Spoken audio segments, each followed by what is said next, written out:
Okay, so here is the after look. It actually didn't turn out too bad considering how gosh awful wet this stuff is.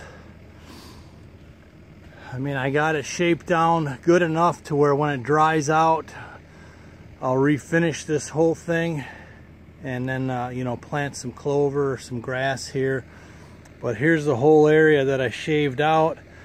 I can't blade that, it's too steep and too wet, so that's why it's rough compared to this top section. But I got this kind of smoothed out here to the future boat launch, and that's another little walkway there to fish from. But here's a little better look without so much sun on it. So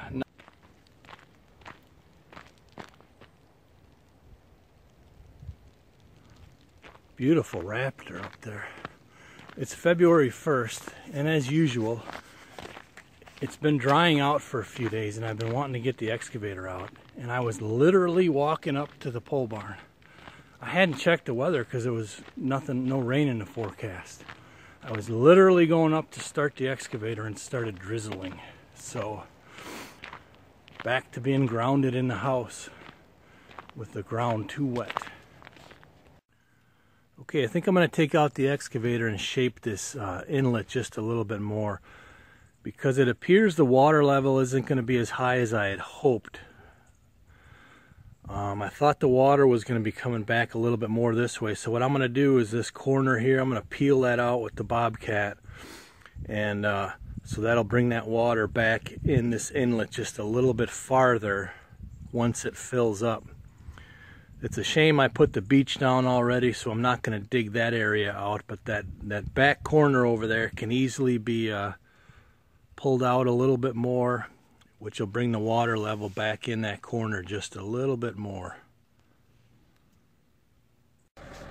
Alright, here we are, February 2nd, and I'm going to try to peel some of this cove back, but as you can see, look at the tracks there. It's just nothing but slime out here. We've been getting a lot of these stupid little rains. They ain't pushing the pond up at all, they just keep the ground slimy. There's a look at my boots. You can see it's garbage. Just hate it. But I'm trying to get a little fresh air, so I'm going to try and peel back some of that cove there next to the beach here, so the water pushes up a little bit farther back here in that area. So let's give it a whirl.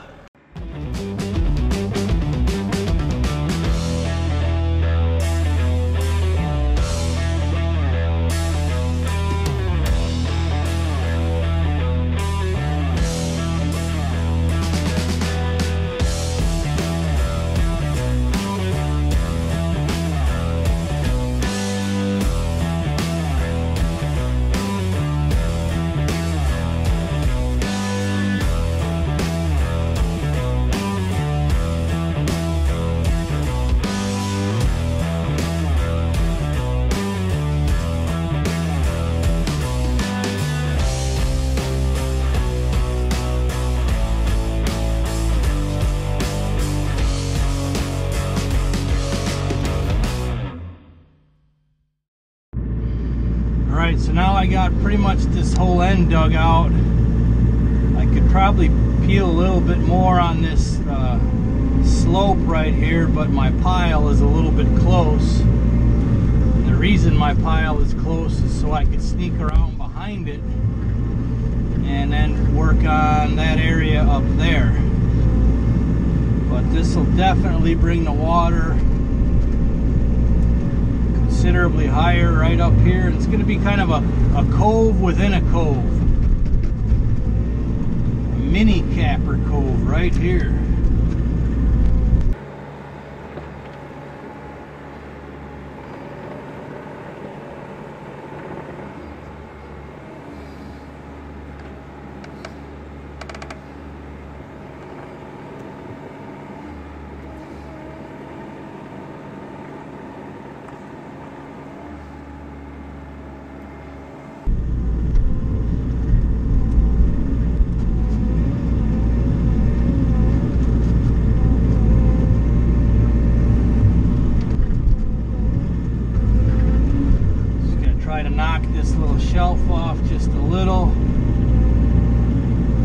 try and sneak over to the other side. Alright, so now I'm going to peel some of this side back here. It's already a little bit steep, so I don't want to make it too steep, but I definitely want to pull the water up here some more.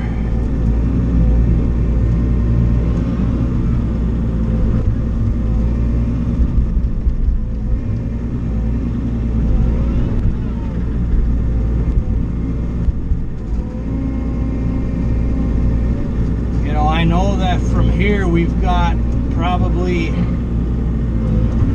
I think 20, 28, 30 inches to come up yet. So I'm not going to pull off too much from this side right here, just enough to bring it up here on the shore just a little bit more.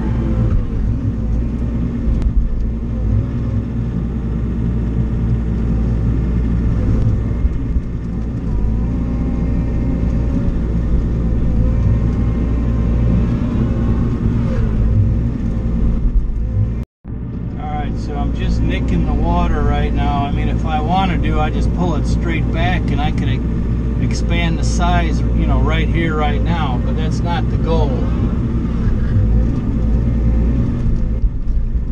The goal is to just expand the overall size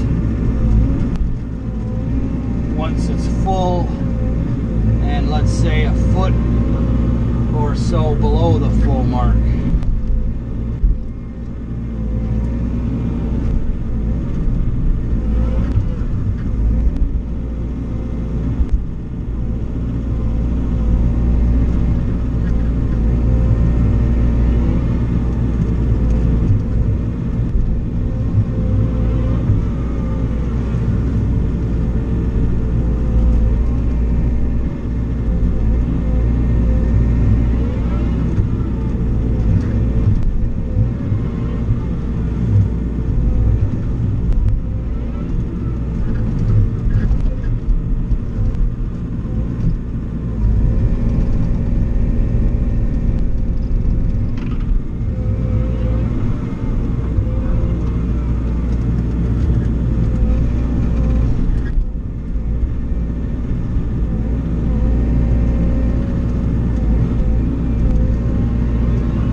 So just kind of finishing up here on this side.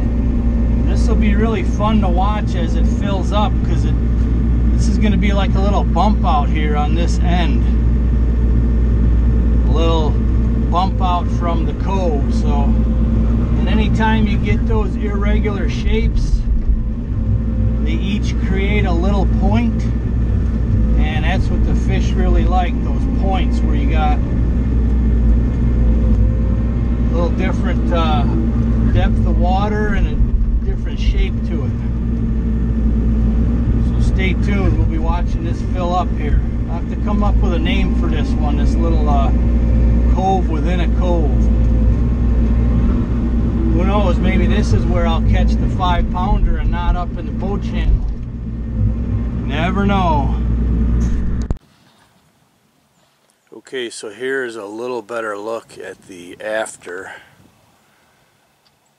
I think I could still use a little more dirt right down there past that culvert pipe, but it was so wet it was kind of hard to work with. So it turned out actually halfway decent considering just how wet and slimy this thing is.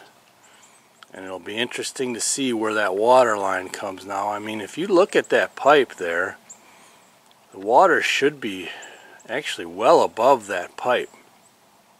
So it's hard to kind of think of it level across, but I mean, it's going to come fairly high up on that dam.